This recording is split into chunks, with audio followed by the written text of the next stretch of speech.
बिस्मिल्लाहिर्रहमानिर्रहीम। चीखें निकल गई हैं, अगर बिल्कुल आसान अल्फाज में कहा जाए तो चीखें निकल गई हैं, अवाम की चीखें निकल गई हैं। कौन जिम्मेदार है? पाकिस्तान तहरीक इंसाफ जिम्मेदार है, पीडीएम की हुकूमत जिम्मेदार है, या इत्तेहादी हुकूमत के बाद जो निगरान हुकूमत आई थी, गो के उसको चंद हफ्ते हुए हैं, चंद हफ्ते भी नहीं बल्कि मुश्किल शायद 1-1.5 हफ्ता हुआ है, क्या वो जिम्मेदार है? क्या आईएमएफ के साथ मिलकर हमको रिलीफ दे पाएंगे? इन्हीं तमाम चीज़ों का जायजा लेंगे। बुनियादी तौर पर जिस तरह से मैंने कहा कि चीखें निकल गई हैं, हड़तालें हो रही हैं, मुजाहरे हो रहे हैं, मार्केटें बंद हो रही हैं, बिजली के बिल जलाए जा रहे हैं, इसके बाद पेट्रोल का एक बहुत बड़ा बम बरसाया गया है। ये तमाम चीज़ें पहले शायद आबिद कयूम सुलैरी साहब से जब भी मैंने बात की तो मेरे पास मौज़ूआत कुछ इस तरह के होते थे कि जो आम आदमी की समझ से बाहर थे। हम बात करते थे कि जी शरह सूद बढ़ेगा तो क्या होगा, इस तरीके से जो है वो पाकिस्तान की आगे पॉलिसी क्या होनी चाहिए, आईएमएफ को कौन सी चीज़ें दरकार है, इस तरह की बहुत सारी बातें करके बहुत से लोग इस बात को समझ नहीं पाते थे कि ट्रफ रेट क्या होता है, इंपोर्ट क्या होती है, एक्सपोर्ट क्या होती है। लोगों को समझाना, लोगों के लिए समझना, 22 करोड़ लोगों के लिए समझना थोड़ा सा मुश्किल था। लेकिन जब लोगों के बिजली के बिल बढ़कर आए, जब लोगों को पेट्रोल 300 रुपए से ऊपर डलवाना पड़ा और लोगों ने टीवी पे खबर देखी कि डॉलर महंगा हो गया है, तो उसके बाद शायद हर आदमी को समझ में आ गया कि उनके साथ हो क्या रहा है। मेरी टीम ने मुझे कुछ पॉइंट्स निकाल कर दिए, लेकिन मेरा ख्याल है कि इन पॉइंट्स को पढ़कर सुनाना वक्त जाया करने के मुतरादिफ है। जिसमें उन्होंने बताया कि एलपीजी की कीमत 38 रुपए इजाफे के साथ इतनी ही हो गई। भाई, जब पेट्रोल की कीमत में इजाफा होगा, डॉलर की कीमत में इजाफा होगा, तो हर चीज़ की कीमत में इजाफा होगा। इसमें बताने की ज़रूरत नहीं है कि पाकिस्तान रेलवे ने मुसाफिरों और फ्रेट ट्रेनों के किराए 5% बढ़ा दिए, पेट्रोल 305 रुपए का हो गया, चीनी बड़ी महंगी हो गई। कहा जाता है कि पहले चीनी आपने बाहर भेज दी, अब आपको ब्राज़ील से मंगवाना पड़ रही है। बहरहाल बात करते हैं आबिद कयूम सुलैरी साहब से, और प्रोग्राम में अगले हिस्सों में मजीद भी कुछ लोगों से बात करेंगे। सर, बहुत शुक्रिया आपके वक्त का। सर, बड़ा आसान सा सवाल है, कोई मैंने बहुत बड़ी रिसर्च आज मुझे जहमत जो है वो शायद नहीं मैंने की कि मैं बहुत बड़ी रिसर्च करता है कि आपसे वो सवाल करूं कि जो आपके शायान शान हो। बड़ी आसान सी बात है, लोग बड़े परेशान हैं। सर, ये परेशानी कोई 4-5 दिनों का किस्सा या 4-5 हफ्तों का किस्सा या 14-15 महीनों का किस्सा नहीं है। सर, कैसे निकलेंगे इस मसले से? थोड़ा सा अगर इसके ऊपर ओवरव्यू करें, इतना बड़ा डिजास्टर, इस पाइपलाइन में जाके फंस क्यों गई है पूरी कौम? जी शुक्रिया फवाद साहब, आपने दुरुस्त फरमाया कि मुआशी मसाइल ना रातों रात पैदा होते हैं, ना उनका रातों रात हल निकलता है। और इस वक्त बदकिस्मती से जो जिन चैलेंजेस का हमको सामना है वो सब इंटरकनेक्टेड हैं, और वो सारी हमारी गुज़श्ता कई दहाइयों की जो मिसमैनेजमेंट और मिस प्लानिंग है उसका नतीजा है। और हर आने वाली हुकूमत ने गालबन अपना हिस्सा डाला उसमें। ये जो बिजली का बहरान है ये 2007-8 में शुरू हुआ, जबकि शौकत अजीज साहब का इलेक्शन का ज़माना था। उस वक्त अचानक पेट्रोलियम प्रोडक्ट की कीमतों में इजाफा हुआ था, लेकिन चूंकि इलेक्शन ईयर था वो पास ऑन नहीं किया गया, तो वो जो एक 100 अरब रुपए का सरप्लस डेट था वो बढ़ता बढ़ता अब एक अफरीत बन चुका है। इस दौरान जब हमारे पास जनरेशन कैपेसिटी नहीं थी तो हमने प्राइवेट प्लांट्स जो है वो लगाए, और उन प्राइवेट प्लांट्स के साथ जो मुआहदे थे वो डॉलर्स में थे, उनको प्रॉफिट भी डॉलर्स में देना था।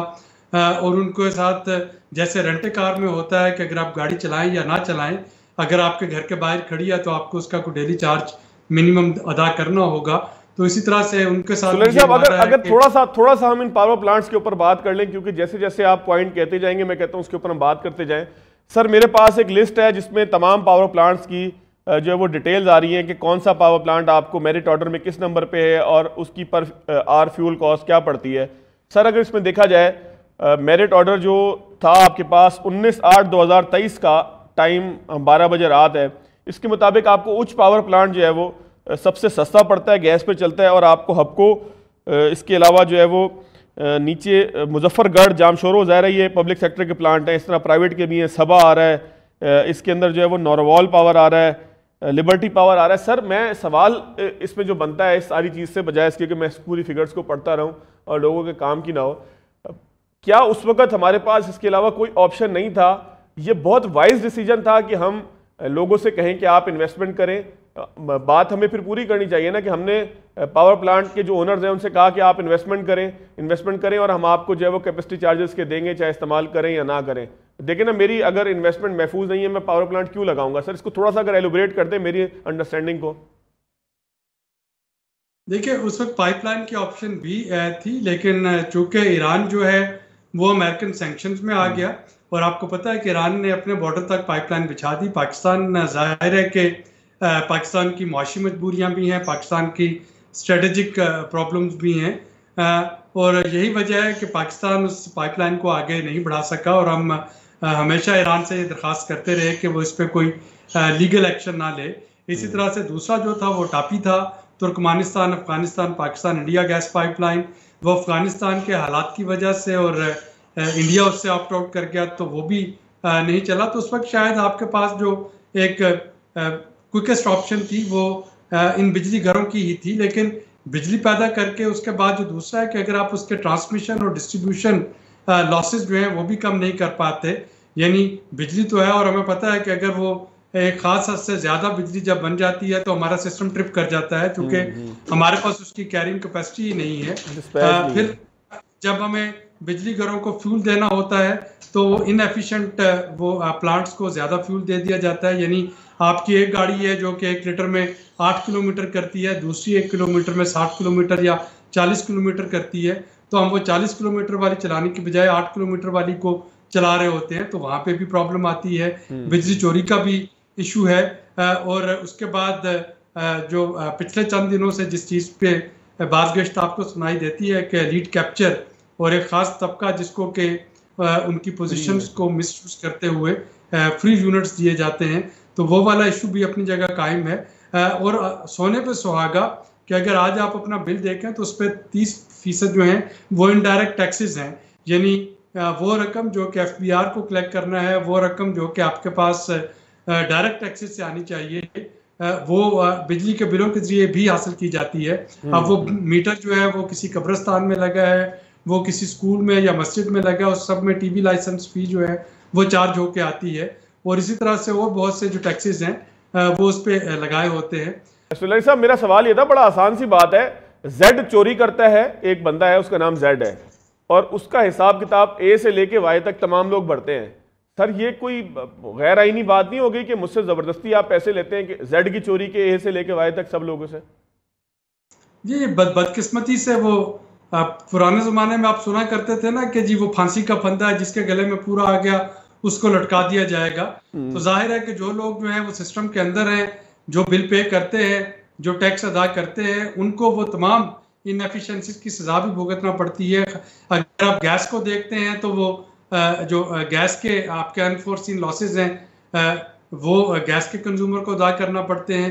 अगर आप बिजली में देखते हैं तो बिजली में भी जितने यूनिट जो हैं वो लॉस हुआ, ट्रांसमिशन और डिस्ट्रीब्यूशन लॉसेज, वो भी हम सब में तकसीम कर दिए जाते हैं जो बिल पे कर रहे हैं। और ये जाहिर है कि गैर मुनसिफाना सिस्टम है, लेकिन इस पे कुछ शॉर्ट टू मीडियम टर्म शायद कुछ किया नहीं जा सकेगा, और स्पेशली केयर टेकर सेटअप में तो इस पे बिल्कुल ही कुछ नहीं हो सकता।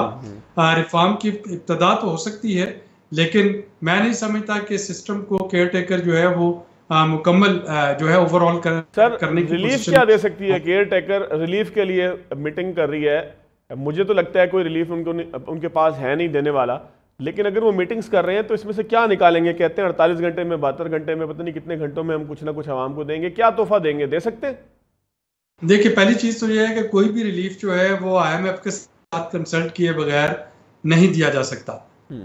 अगर हम IMF के मौजूदा प्रोग्राम में अपनी कमिटमेंट्स को वायलेट करेंगे तो उसका नतीजा जो है वो बैलेंस ऑफ पेमेंट, और जो ऑलरेडी आप देख रहे हैं कि डॉलर काबू से बाहर है, तो वो उसका नतीजा डिफॉल्ट खुदा न खास्ता जो है उसकी तरफ हम बढ़ जाएंगे अगर ये प्रोग्राम सस्पेंड हो गया। नहीं सर, तो पिछले प्रोग्राम 3-3 साल के थे, उसमें कोई 2-4 क्वार्टर अगर वो सस्पेंड हो भी जाता था तो गुजारा हो जाता था। ये तो है या पीछे बचा ही जो है गिनती के 6-7 माह है, और एक तो IMF को जो है इत्मीनान में लिए बगैर रिलीफ दिया नहीं जा सकता।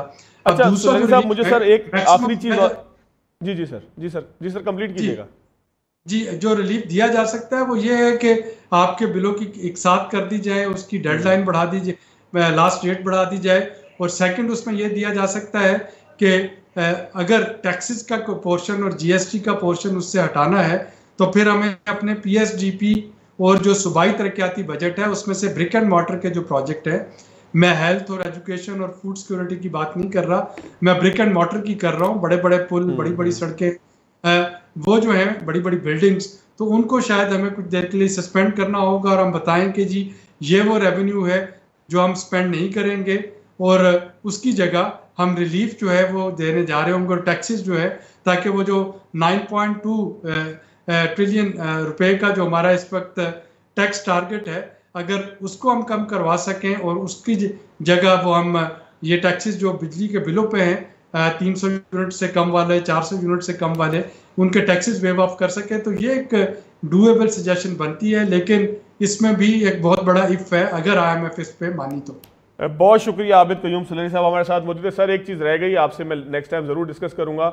आपने ज़राअत के हवाले से हमेशा ये बताया कि इनिशिएट अगर लें ज़राअत में बंजर ज़मीनों को जो है वो हम सैराब कर सकें या बंजर ज़मीनों को हम उस पर खेती बाड़ी कर सकें तो सूरत हाल तब्दील हो सकती है, लेकिन आज के प्रोग्राम में वक्त नहीं मिल सका। सर, आपका बहुत शुक्रिया। एक ब्रेक लेंगे, ब्रेक के बाद आगे की तरफ चलेंगे। ब्रेक के बाद खुशामदीद। डॉक्टर शाहिद हसन सिद्दीकी साहब मेरे साथ मौजूद हैं। डॉक्टर साहब, महंगाई आ गई, तूफान मच गया, हड़तालें हो गई, सूरत हाल ख़राब हो गई, बिजली के बिल जल गए, सारी बातें जब आप अपने मुंह से कहते थे कि खुदा ना खास्ता, तो मैं आगे से कहता था कि अल्लाह ना करे, अल्लाह ताला आपकी ज़बान मुबारक ना करे इस मामले में कि पाकिस्तान तबाही की तरफ जा रहा है। जब भी आपने कहा कि इस सारे मामले को कोई कानूनी कवर मिलना चाहिए, सुप्रीम कोर्ट का कवर मिलना चाहिए, कानून साजी होनी चाहिए कि जो पॉलिसीज़ हम बनाएंगे उस पॉलिसीज़ का तसलसल होगा, मैंने हमेशा आपको कहा कि सर इंशाल्लाह होगा, आप नेगेटिव बात ना करें, मेहरबानी करें। आपने हालांकि उस वक्त हमें आईना दिखाया, हमने आईने को देख के कहा कि नहीं, हमारी शक्ल ही नहीं है। बहुत माजरत के साथ आज वो सूरत हाल आ गई है कि लोग परेशान हैं, सड़कों पर निकल आए हैं। हड़ताल बड़े अरसे बाद हम सुना करते थे, कराची के एक कायद थे जो हड़तालें किया करते थे, बसें जलाया करते थे, शुक्र है वो मामला तो नहीं है, लेकिन हड़ताल बहरहाल कराची में भी हुई और हमने देखा कि पाकिस्तान के मुख्तलिफ इलाकों से भी ये सूरत हाल सामने आई। सर, IMF से क्या बातचीत करनी चाहिए हुकूमत को अब, डॉक्टर शमशाद अख्तर साहिबा को, जिनके खिलाफ आपने शायद केस भी किया हुआ है एक? बहुत शुक्रिया आपका। पहले मैं आपसे ये अर्ज़ कर दूं कि निगरान हुकूमत के दौर में रुपए की कदर तेज़ी से गिरी है, डॉलर और रुपए का फ़र्क तेज़ी से बढ़ा है, सरमाए का फरार बढ़ा है, और IMF की शराइत की आड़ में बिजली और पेट्रोल के नर्फ बढ़े हैं। बदकिस्मती से मैं आज ये कहने पर मजबूर हूँ कि रुपए की कदर मज़ीद गिरेगी, बिजली के नर्फ मज़ीद बढ़ेंगे और पेट्रोल की मसनूआत के नर्फ मज़ीद बढ़ेंगे, सरमाए के फरार का तेज़ होगा और रेमिटेंसेस गिरेंगी। क्यों? क्योंकि निगरान हुकूमत और निगरान वज़ीर ख़जाना जो हैं वो सिर्फ एक सही काम कर रहे हैं कि हम IMF की शराइत की पाबंदी करेंगे।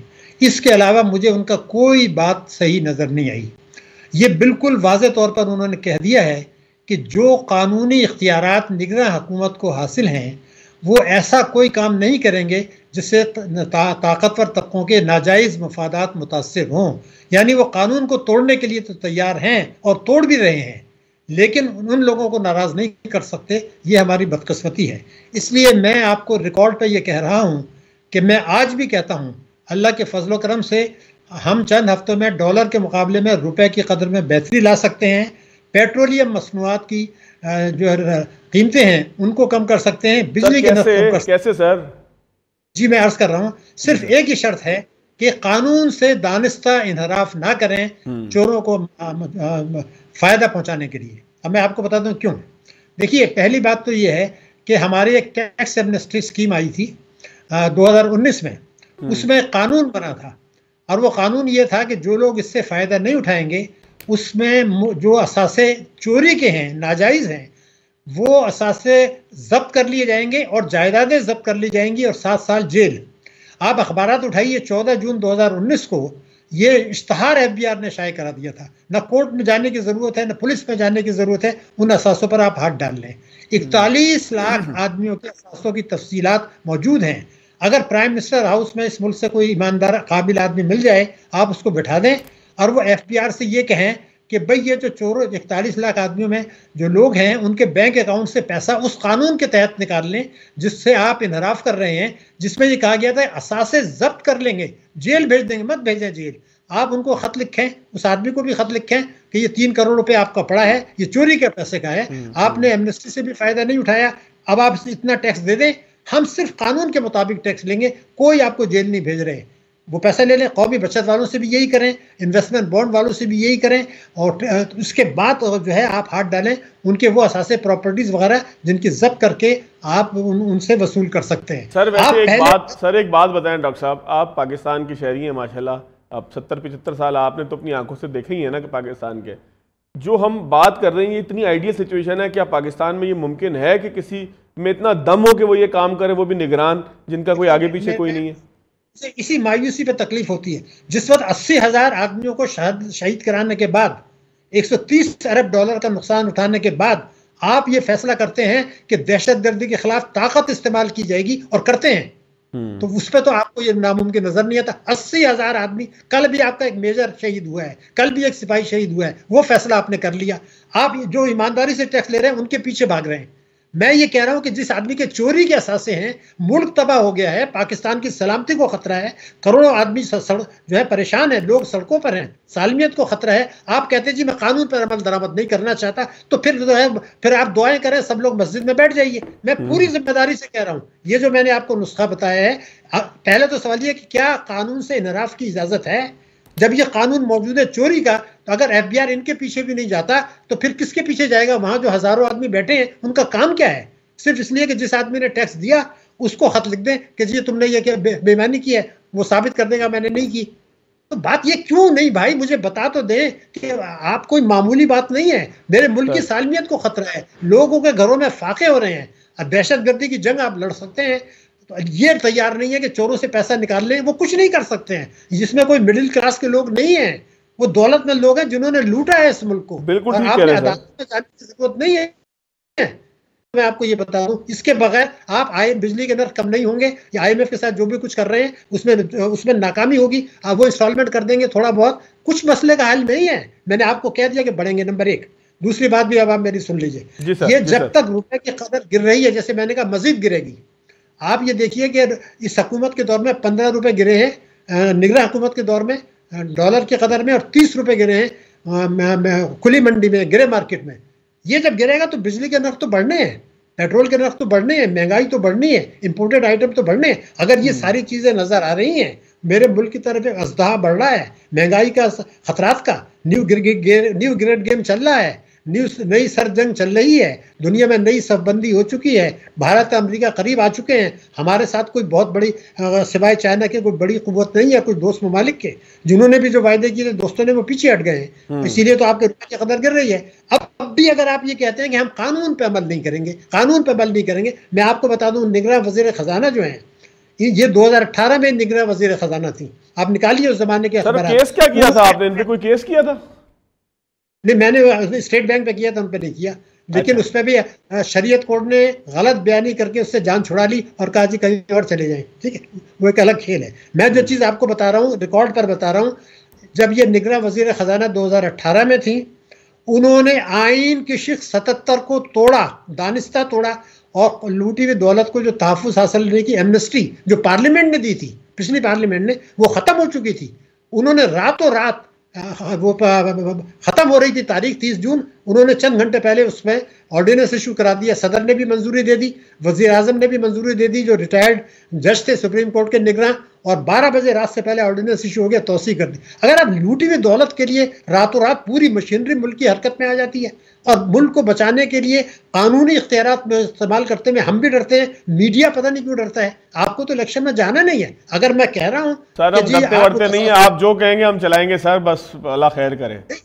आप खुश नहीं है ना कि ये तजवीज क्यों पेश? भाई आप मेरी एक जुमला सुन लीजिए। नहीं सर, मैं खुश नहीं हो रहा, मैं थोड़ा सा मायूस हूँ। आपने मेरी बीमारी ठीक पकड़ी थी, मैंने जो आपसे सवाल किया वो मायूसी के आलम में किया सर। ऐसा नहीं है कि मेरी ख्वाहिश नहीं है कि उन लोगों को गले से पकड़े जिन्होंने पाकिस्तान की दौलत लूटी। सर भाई एक जुमला सुनने में जरूरी है, वो ये है कि अगर ये स्टेट बैंक से मिलके कानूनी तरीके से, लीगल तरीके से जो बैंकों के जरिए सरमाए के फरार है उसको रोक दें, तो आपके डॉलर की कदर बेहतर हो जाएगी। ये कानूनी तरीके से सरमाए के फरार को रोकने के लिए तैयार नहीं है, तो फिर क्या करेंगे? गैर कानूनी मैं मानता हूं नहीं रोक सकते, कानूनी तो रोक दें, नहीं रोक रहे। तो आप और मुल्क के मुफाद में अब हमें इन चीजों से बाहर निकलना होगा और खुल के आना होगा सामने कि हम इस मुल्क को डूबता हुआ और आवाम को तबाह होता नहीं देख सकते, नहीं देखेंगे। बिल्कुल ठीक है, बिल्कुल ठीक है डॉक्टर साहब, आपकी बिल्कुल बात दुरुस्त है कि जब तक फ्रंट पर आकर नहीं खेलेंगे उस वक्त तक जो है वो मुल्क के मसाइल ऐसे रहेंगे। और फ्रंट पर आकर खेलना यह है कि कानून की बालादस्ती हो, कानून के अंदर जिन चोरों को पकड़ने की बात हो रही है उन चोरों को पकड़ा जाए, बजाय इसके कि उनको रास्ता दिया जाए, कोई एमनेस्टी का रास्ता दें, कोई दाएं बाएं आप रास्ता दें और उसके बाद वो जो है मुल्क के ऊपर नासूर की हैसियत से मुसल्लत हों, उनकी बिजली की चोरी के बिल आपको भरने पड़े, हमें भरने पड़े, डॉक्टर शाहिद हसन को भरने पड़े। सर आपका बहुत शुक्रिया। प्रोग्राम में लेते हैं एक ब्रेक, आगे चलेंगे। ब्रेक के बाद खुशामदीद। डॉक्टर फ़ारूक सलीम मेरे साथ मौजूद हैं। मसला अब भी जूं का तूं है, मसला वही है जिसके ऊपर हड़ताल भी हो चुकी है, जिस पर हड़तालें हो रही हैं, एक नहीं हो रही, कई दिनों से हड़ताल जो है वो उसका अमल जारी है। कभी एक मार्केट बंद हो रही है, कभी किसी छोटे शहर की मार्केट बंद हो रही है, कभी मेट्रो सिटीज़ के अंदर हड़ताल हो रही है, कभी जो है वो जिस तरह से मैं बार बार कह रहा हूँ कि लोग बिजली से परेशान हैं। लोग कहते हैं कि जी खाने के पैसे नहीं हैं, बिजली का बिल भरें या जो है वो कुछ खा पी लें या कुछ मामलात कर लें। फ़ारूक साहब, फ़ीकस आमदन तो हमारी वैसे ही कम है और बिजली फ़ीकस आमदन से ज़्यादा महंगी हो चुकी है। कहा यह जा रहा है कि 60-70 रुपये का जो यूनिट है उसमें 40-45 रुपये तो दाएं बाएं की कॉस्ट है, बिजली की असल कॉस्ट तो उसमें है भी नहीं। तो आप तो बहुत अरसे से, जब भी आपसे बात हुई आपने बताया कि हम डिज़ास्टर की तरफ जा रहे हैं, IMF प्लान मिल भी जाए तो ये शॉर्टफॉल होंगे, बहुत सारे सख्त फैसले लेने पड़ेंगे। तो सर, सारे सख्त फैसले क्या आवाम के लिए हैं? जी देखिए, पहली बात तो ये है कि बार बार बिजली के बिल की बात हो रही है। अगर आप अपना दफ्तर का, दुकान का या अपने घर का बिजली का बिल निकाल के देखें तो हकीकतन उसको बिजली का बिल नहीं कहना चाहिए। और वजह ये है, उसमें जो टोटल आपको पेएबल नजर आ रही है, जो टोटल अमाउंट लिखी है, उसका सिर्फ 20% जो है वो आपकी बिजली की खपत है या बिजली का बिल है। 30% आपके बिल के अंदर औसतन जो है वो टैक्सेस हैं और 50% जो है वो हुकूमत की नाअहलियां हैं। इसका मतलब यह है कि अगर 10,000 रुपए का बिल है तो उसमें जो एक्चुअल बिजली की कीमत है वो सिर्फ 2,000 रुपए की है। 3,000 रुपए के टैक्सेस हैं और 5,000 रुपए की हुकूमती नाअहलियां हैं। तो पहली बात तो यह है कि बिजली का बिल देने के लिए तो मैं समझता हूं कि जो 2 करोड़ बिजली के सार्फिन है पाकिस्तान में, वो सभी तैयार होंगे अगर आपने बिजली का बिल देना है। लेकिन उसके ऊपर जो 30% टैक्सेस हैं, 50% हुकूमत की नाअहलियां हैं, वो कोई देने के काबिल भी नहीं रहा और देना चाहता भी नहीं। बिल्कुल तो ऐसे मामला असूली तौर पे वो बिजली की चोरी का है, जो तकरीबन 520 अरब रुपए की चोरी हो जाती है। फिर मामला है कि 250 अरब रुपए के तकरीबन जो बिल का हिस्सा है वो टैक्सेस हैं। तो ये अगर आपने टैक्सेस बिजली के बिल से वसूल करने हैं तो फिर FBR को बंद कर दिया जाए। ये बिल्कुल काम तो और फिर मैं समझ नहीं पाया, मैं अपने घर का बिजली का बिल खोल के देखता हूँ, उसमें जब इनकम टैक्स लगा हुआ है तो मुझे समझ नहीं आती कि इनकम टैक्स जो है वो तो आपकी आमदन के ऊपर टैक्स लगता है, उसने अपना अपना वजूद जो है वो बिजली के बिल के अंदर किस तरह ढूंढ लिया। तो ये बहुत सारी एनोमलीज हैं जो दूर करने की जरूरत है। मैं समझता हूँ कि बिजली का बिल पे करने के लिए कोई भी पाकिस्तानी जो है वो इनकारी नहीं है, वो करना चाहता है। बिल्कुल ठीक है सर। लेकिन इसमें क्वेश्चन ये बनता है कि जो बिजली का बिल जिस तरह से आपने कहा, इसमें लोग एक बहुत बड़ा फैक्टर बताते हैं कि हमने बेतहाशा पावर प्लांट लगाया, उनको कैपेसिटी चार्जेस हमने तय किया कि डॉलर्स में देंगे। मैंने लिस्ट भी मेरे पास मौजूद है जिसके अंदर बड़ा वाज़ेह तौर पे लिखा हुआ है कि बहुत से पावर प्लांट आपके मेरिट ऑर्डर पे पूरा ही नहीं उतरते। ठीक है, जामशोरों को हम रोते हैं कि जी वो फर्नेस ऑयल के ऊपर चलता है, फर्नेस ऑयल हमें महंगा पड़ता है। हम रोते हैं कि जी मुजफ्फरगढ़ पावर प्लांट का एक बड़ा हिस्सा जो है वो फर्नेस ऑयल के ऊपर चलता है। हम गवर्नमेंट सेक्टर यानी कि पब्लिक सेक्टर के पावर प्लांट्स को छोड़ दें, प्राइवेट में भी तो बहुत सारे प्लांट हैं। मैं अभी रिपोर्ट पढ़ रहा था, लिबर्टी वाला भी बहुत महंगा पड़ता है, सबसे सस्ता आपको ओच वाला पड़ता है। तो अगर इस मेरिट ऑर्डर को देखा जाए, मेरे पास 19-20 अगस्त का मेरिट ऑर्डर पड़ा हुआ है सर, अगर उसको हम देखें और बिजली की कीमत को देखें, फिर कैपेसिटी उसको देखें, तो क्या क्रिमिनल नेग्लिजेंस उस दौर में भी हुई कि जब बड़े पैमाने पर जो है वो कैपेसिटी चार्जेस की बुनियाद पर पावर प्लांट लगाए? हालांकि मेरे पास इसका क्रॉस जो है वो डायलॉग भी है कि जाहिर है कि उस वक्त बिजली की जरूरत थी तो ये सब कुछ करते रहे हम। देखिए, ये मामला खराब होना शुरू हुआ है सन 2008 में, जब मुशर्रफ साहब की हुकूमत जा रही थी। उस वक्त जो गर्दिशी कर्जा था वो लगभग 100 अरब रुपए का था और 2023 में आज जहाँ हम खड़े हैं, यही वही 100 अरब का जो गर्दिशी कर्जा है वो बढ़ के हो गया है 2600 अरब का। तो आप सोचिए कि 2008 और 2023 के दरमियान जितनी भी हुकूमतें आई हैं, उन सब ने इस गंद में अपनी गंदगी का इजाफा किया है। हर एक के दौरान ये गर्दिशी कर्जा जो है वो बढ़ा है और इसका गर्दिशी का एक हिस्सा है जो आपने कैपेसिटी पेमेंट का जिक्र किया, जो महंगी बिजली है उसका जिक्र इसमें होता है, जो बिजली चोरी हो जाती है वो इसका हिस्सा बन जाती है। अब जो महंगे बिजली के कॉन्ट्रैक्ट किए हुए हैं, वो तो बिल्कुल गलती है, उन हुकूमतों की गलती है जिन्होंने वो कॉन्ट्रैक्ट लिखे थे। लेकिन अब उनमें से निकलने का कोई रास्ता नहीं है, क्योंकि उनकी एप्लीकेशन जो है वो लंदन की कोर्ट्स में है। अगर हम निकलने की कोशिश करते हैं तो वो हुकूमत पाकिस्तान को लंदन में जाके उनके खिलाफ मुकदमा कर देते हैं। तो जो चीज़ इख्तियार में है वो बिजली की चोरी को रोकना है। जो चीज़ हुकूमत इख्तियार में है वो बिजली की जो रिसीवेबल्स है, जो वसूलियां हैं, जो 90% से भी नीचे जा चुकी हैं, उनको इम्प्रूव करना। तो फोकस हमें करना होगा कि जो चीज़ हमारे इख्तियार में है उसको किस तरह कम किया जाए। जो चीज़ हमारे इख्तियार में नहीं है, हुकूमत के इख्तियार में नहीं है, उसके ऊपर बहस करना मैं समझता हूँ कि बेकार हो। सर एक चीज़ मुझे ये फरमाइएगा कि डेस्कोस को जब हम सूबों के हवाले कर देंगे तो इससे कोई फ़र्क पड़ेगा, क्योंकि ज़ाहिर है कि सूबों का अमन अमान के हवाले से जो जिम्मेदारियाँ हैं वो सूबों के पास हैं। अब फेडरल अगर ये कहे कि जी आप बिजली का बिल किसी कस्बे से जाके कवर करें या किसी गांव से जाके कवर करें या जो है वो कच्चे के इलाके से कवर करें, तो शायद डेस्कोस के लिए ये पॉसिबल नहीं है, क्योंकि वहाँ पर जो है वो लोगों ने ट्रांसफार्मर्स के ऊपर कब्जे किए हुए। वो कहते हैं इधर आओगे ट्रांसमिशन लाइन उड़ा देंगे पूरी यहाँ से जहाँ से गुजर रही है। सर ये पाकिस्तान के वाक़यात है, अब सूबों के पास जाएगा जिनके पास अमन अमान के इख्तियार भी हैं, पुलिस भी उनके पास है, फिर छोटा एरिया है कि जहाँ पर एडमिनिस्ट्रेटिव कंट्रोल करना है, तो इससे कोई कीमत के ऊपर, चोरी के ऊपर फ़र्क पड़ेगा? जी देखिए, इस वक्त हमारे पास 10 डिस्ट्रीब्यूशन कंपनीज हैं जो आप डिस्कस कह रहे हैं।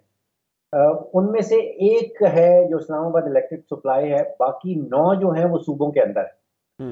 और 10 को मिला के 520 अरब की चोरी समझ लें, उनके लॉसेस समझ लें, जो हुकूमत खुद से हमें बताती है, हुकूमत के अपने आदाद शुमार। तो वो जो 9 डिस्ट्रीब्यूशन कंपनीज हैं, उनको अगर विफाक सूबों के हवाले कर दे तो मेरा ख्याल है कि step in the right direction.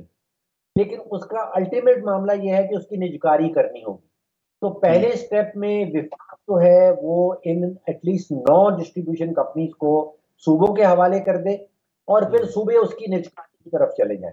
तो इसलिए 2 स्टेप है, 2 स्टेप प्रोसीजर है, जो 520 अरब रुपए का जो बचाने वाला मामला। बिल्कुल ठीक है। अच्छा सर, इसमें मजीद अगर थोड़ा सा हम आगे की तरफ चलें, थोड़ा सा बिजली से हम आगे निकलें, तो पेट्रोल का अब एक मामला है, जाहिर है कि ये डॉलर रेट से कनेक्टेड है या इसने इसी तरीके से इजाफा होना था? अब लेवी अगर पूरी कर चुकी है गवर्नमेंट IMF की शर्त के मुताबिक, तो क्या मजीद भी अब इसमें इजाफा किया जाएगा या बस अब जो इंटरनेशनल मार्केट और पाकिस्तानी मार्केट का फ़र्क होगा उसके मुताबिक फ्यूल की कीमतें चलेंगी? आने वाले दिनों में क्या देख रहे हैं आप इसमें? देखिए, पेट्रोल की कीमत, डीजल की कीमत पाकिस्तान में बहुत ही तेजी से बढ़ी है, बहुत ही शॉर्ट पीरियड में बढ़ी है। और उसकी 2 वजह। एक वजह तो ये है, आप सोचिए कि 5 लाख या 5.5 लाख बैरल जो है वो हम रोजाना की बुनियाद पे इस्तेमाल करते हैं, और उसमें से लगभग 95% जो है वो आलमी मंडी से खरीदा जाता है। आलमी मंडी में कुछ महीने पहले $70-75 का बैरल था, अब वो 80, 85, $88 पे पहुंच गया। तो आलमी मंडी में कीमत बढ़ी है, और अगर कोई मुल्क 90 से 95% अपनी जरूरियात आलमी मंडी से पूरी कर रहा है तो कोई हुकूमत के पास कोई तरीका कार नहीं है कि वो महंगा तेल आलमी मंडी से खरीद के और अपने मुल्क के अंदर उसको सस्ता बेचे। देखिए, कोई दुकान अगर महंगा माल आलमी मंडी से खरीद रही है और सस्ता बेचेगी तो वो दुकान बंद हो जाएगी। बिल्कुल तो ये तो हुकूमत के इख्तियार में नहीं। जो हुकूमत के इख्तियार में है वो रुपया जिस तेजी से गिरा है और उसके नतीजे में जो रुपए की जो पेट्रोल और डीजल की कीमत बढ़ती है, वो किसी हद तक हुकूमत के इख्तियार में है, और उसके ऊपर हुकूमत का कंट्रोल करना चाहिए। सर आने वाले दिनों में जिस तरह से अगर लेवी का हम टारगेट पूरा कर चुके हैं, तो अब अगर लेवी नहीं लगती तो उसके नतीजे में जो इस वक्त तक है, तो फिर हम थोड़ा सा कंट्रोल कर पाएंगे कि हम इसको जो अभी रेट है 305, 306 का, उसके गिर्द ही इसको रोक लें, स्टेगनेंट कर लें? देखिए, इस वक्त जब भी हम रुपया गिरता है तो हम बात करते हैं कि हमारा तिजारती खसारा बहुत ज़्यादा है, हम बात करते हैं हमारा बजट का खसारा ज़्यादा है, हम बात करते हैं हमारी इंपोर्ट ज़्यादा है। असल बात ये है कि हमारे पास माशी क़यादत की कमी है। जब भी किसी भी दुनिया के मुल्क की करेंसी गिरती है तो उसका मतलब ये होता है कि उस मुल्क की माशी पॉलिसी जो है उसमें गलतियां हैं। इसका मतलब ये होता है कि उस मुल्क की माशी क़यादत की कमजोरियां हैं। बिल्कुल तो ठीक है। बात असल है वो हमें करनी चाहिए कि हमारी माशी पॉलिसीज में कमजोरियां हैं, हमारी माशी क़यादत में कमजोरी है, और सियासी इस्तेहकाम का फुकदान, जो बिल्कुल ठीक। असल इशू, और उसके नतीजे में जो रियासत के ऊपर एतमाद है वो उठता हुआ नजर आता है। तो देखिए आजकल की जो करेंसीज हैं उनके पीछे किसी भी मुल्क के पास कोई सोना नहीं पड़ा हुआ, कोई चांदी नहीं रखता, वो उस हुकूमत के एतमाद के नतीजे में उस करेंसी की वैल्यू होती है। सर और एक अगर हमारी हुकूमत सर इसी में एक सवाल अगर मैं ऐड करूं, मेरे पास आखिरी 2 मिनट है, मैं चाह था कि इसके ऊपर भी आपसे कमेंट ले लूं। एक मेरे पास खबर है 31 अगस्त 2023 की, जिसमें पाकिस्तान बिजनेस काउंसिल का दावा है कि मुल्क में 9,000 अरब बैंकों से बाहर पड़े हैं। इसके साथ साथ पाकिस्तान बिजनेस काउंसिल ये दावा करता है कि इसी की वजह से डॉलर और सोने पे सट्टेबाजी हो रही है। सर ये दावा दुरुस्त लगता है? देखिए दावे में हो सकता है जान हो, लेकिन उसका असर जो है वो मैं समझता हूँ कि असल असर वो इंटरबैंक मार्केट में है या ओपन मार्केट में।